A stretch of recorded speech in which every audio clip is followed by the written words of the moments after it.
双下巴呢，让我们看起来既臃肿又显老。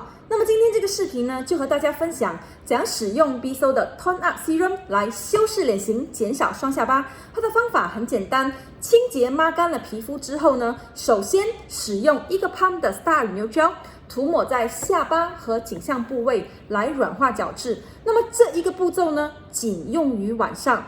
在皮肤上停留了1到3分钟之后呢，用清水把它清洗抹干之后呢，涂抹适量的 BX Plus 在下巴和颈项部位，用于消浮肿，促进皮肤的循环。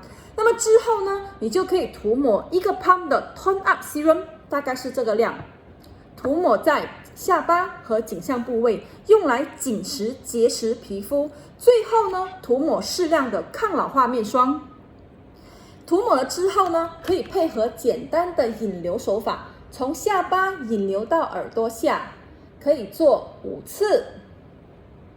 之后从耳下呢，一直到锁骨部位，从肩膀呢排出。那么这个效果呢，立竿见影，长期使用呢，可以修饰脸型，减少双下巴。那么心动不如行动，快点行动起来吧！